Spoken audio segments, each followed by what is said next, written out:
Guys, welcome to Lucknow education hub. आइए आज हम सीडीपी में एक टॉपिक पढ़ते हैं जो कि थर्ड टाइप के द्वारा दिया गया था, प्रयास त्रुटि का सिद्धांत, जिससे जो है क्वेश्चंस आता ही आता है। थर्ड टाइप जिससे जो है भले ही आपका सीटेट में ना क्वेश्चंस पूछा जाए, एक दो पूछ लेते हैं, लेकिन टेट में बाकी चीज़ों में जो भी आपका केवीएस के एग्जाम्स हो गए, जो भी आपके टीचिंग से रिलेटेड एग्जाम होते हैं, उसमें थर्ड टाइप जी का बहुत इंपॉर्टेंट रोल है। उनके क्वेश्चन 2-3 क्वेश्चन तो आते ही आते हैं। तो इनका सबसे प्रमुख सिद्धांत था प्रयास एवं त्रुटि का सिद्धांत। आइए उसके बारे में आज हम जानते हैं, अध्ययन करते हैं। प्रयास एवं त्रुटि का सिद्धांत ट्रायल एंड एरर हो गया। इसके प्रतिपादक कौन थे? एडवर्ड एंड थॉर्नडाइक थे। ये कहाँ के रहने वाले थे? यूएसए के रहने वाले थे। ये यूएसए के रहने वाले थे और इन्होंने अपना जो प्रयोग किया था वो किस पर किया था? भूखी बिल्ली पर किया था। भूखी बिल्ली थी। अब इसका जो प्रयोग इन्होंने किया है उसको मैं और अच्छे से एक्सप्लेन कर रही हूँ। जो उद्दीपक था वो किसके ऊपर था? मछली थी या फिर मांस का टुकड़ा था। यानी कि उद्दीपक का अर्थ समझेंगे। उद्दीपक क्या होता है? ये उद्दीपक वो चीज होती है जिसको देख करके क्या होता है कि प्रतिक्रिया की जाती है। प्रतिक्रिया मतलब किसी चीज को देख करके अगर हमारे अंदर प्रतिक्रिया करने की इच्छा जागृत होती है तो उसको उद्दीपक कहते हैं। अब यही से चीज क्लियर हो रही है कि अगर भूखी बिल्ली है और उसके सामने जो है मछली का टुकड़ा या फिर मछली का टुकड़ा दिया जाए भूखी बिल्ली के सामने, तो फिर वो क्या करेगी? वो प्रतिक्रिया करना आरंभ कर देगी। भोजन को देख करके वो प्रतिक्रियाएं करना शुरू करेगी, उसको प्राप्त करने की कोशिश करेगी। तो अब हम ये देखेंगे कि इसके कुछ उपनाम दिए गए हैं इस थ्योरी के, जिसे हम समझ चुके हैं इतना कि अगर बिल्ली भूखी ही उसके सामने मांस का टुकड़ा डाल देंगे, मछली रख देंगे थोड़ी दूरी पे, तो वो क्या होगा कि वो छटपटाना शुरू करेगी, यानी कि प्रतिक्रियाएं करना आरंभ कर देगी। तो इन्होंने अपना प्रयोग किस तरीके से किया, पहले इनका प्रयोग समझ लेते, फिर इसके प्रयास एवं त्रुटि के जो सिद्धांत है उनके कुछ उपनाम भी दिए गए हैं, जो कि एग्जाम में इस नाम को देकर के ना देकर के इन नाम से पूछ लेते हैं। तो क्या होता है, कंफ्यूजन हो जाती है कि हमने तो थॉर्नडाइक जी का प्रयास एवं त्रुटि का सिद्धांत पूछा था, ऐसा थ्योरी कहाँ से आ गई। तो इसमें क्या है कि पहले हम इसका प्रयोग जानते हैं कि थॉर्नडाइक जी ने कैसे प्रयोग किया था। उन्होंने एक बिल्ली ली थी और उसको एक पिंजरे में बंद कर दिया था। तो पिंजरे में बंद करने के बाद उन्होंने क्या किया कि उसके बाहर, पिंजरा जब बंद हो गया उसके बाहर एक प्लेट में मछली या मांस का टुकड़ा रख दिया। तो जब मछली और मांस का टुकड़ा रख दिया और पिंजरे का खुलने का जो तरीका था वो एक लीवर लगा हुआ था। उस लीवर में अगर बिल्ली का पैर पड़ जाता तो वो लीवर जो है उस लीवर से जो है जो गेट था पिंजरे का वो खुल जाएगा और क्या होगा, बिल्ली जो है उस मांस के टुकड़े तक और या फिर मछली तक पहुंच जाएगा। लेकिन क्या पहुंच जाएगी या लेकिन क्या था कि बिल्ली को पहले ये नहीं पता होता है, या फिर हमें ही किसी चीज में समस्या में फंस जाते हैं तो हमें भी उससे बाहर निकलने का हल नहीं पता होता है, तो हम क्या करते हैं, प्रयास करते हैं, उसके बाद उस समस्या से बाहर निकलते हैं। ठीक उसी प्रकार से बिल्ली को भी नहीं पता था, लेकिन क्या था कि जब मछली और मांस की जो स्मेल आ रही थी वो भूखी थी ऑलरेडी, तो उसको जब स्मेल आना स्टार्ट हुई तो वो चटपटाना शुरू की, वो पिंजरे में इधर उधर टहलना शुरू की या फिर नोचना वोचना हुआ, बिल्ली अपना पिंजरा पकड़ के नोच रही है। तो धीमे धीमे वो अपना टहलती रहे, दौड़ती रहे उसमें, फिर अचानक से क्या होता है कि उसका स्लीवर पे पैर पड़ जाता है। जब स्लीवर पे पैर पड़ जाता है तो वो गेट क्या है, ओपन हो गया। तो क्या होगा कि उसको मांस का टुकड़ा और मछली प्राप्त हो गई, जिससे उसने वो खा ली, उसको भूख मिट गई। फिर वही प्रोसेस लगातार चलाते रहे थॉर्नडाइक जी, करते रहे बिल्ली पर।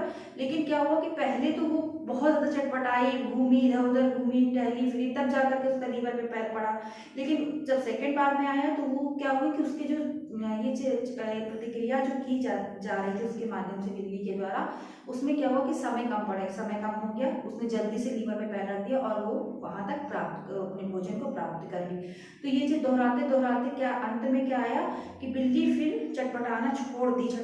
उसने क्या किया कि डायरेक्ट लीवर पे पैर रखा और वो गेट खुल गया, वो जाकर के क्या की, भोजन को प्राप्त कर ली। तो ठीक उसी प्रकार से उन्होंने क्या कह दिया कि ये प्रयास त्रुटि का सिद्धांत है, यानी कि जब तक हम प्रयास नहीं करेंगे तब तक हमें अपनी सफलता प्राप्त नहीं होगी। जब प्रयास करेंगे तभी हमसे गलतियां होंगी और गलतियां होंगी तभी हम उसमें सुधार कर सकेंगे। तो यही इनका प्रयोग था थॉर्नडाइक जी का।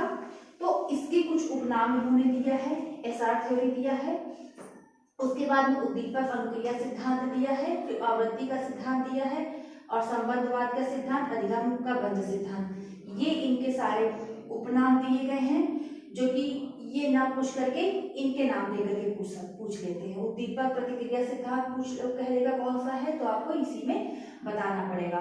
अब आते हैं कि इसके ये जो सिद्धांत इन्होंने दिया है इसके गुण क्या क्या हो सकते हैं।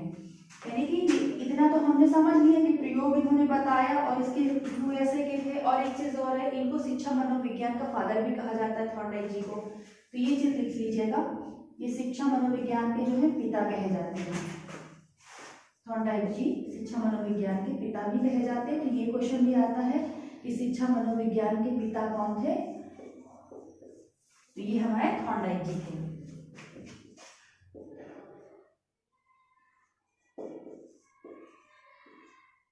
ये भी क्वेश्चन आता है, शिक्षा मनोविज्ञान के पिता कौन माने गए, थॉर्नडाइक जी माने गए।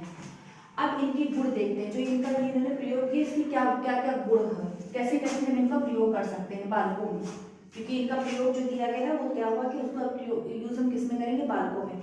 क्या होगा कि बालकों को हम बोलना चलना सिखा सकते हैं, बोलना चलना दौड़ना हो गया, जो भी क्रिया हमें वो कर सकते हैं कि बालक क्या है पहले गलतियां करता है, नहीं बोल पाता है, हकलाता है, शब्दों का सही से उच्चारण नहीं कर पाता है, चलने में क्या जगह कि वो पहले गिरता है फिर उठता है फिर चलता है, तो उन चीज़ों में हम सुधार कर सकते हैं, बोलना चलना में सुधार हो सकता है। और दूसरा चीज़ क्या है, धैर्य।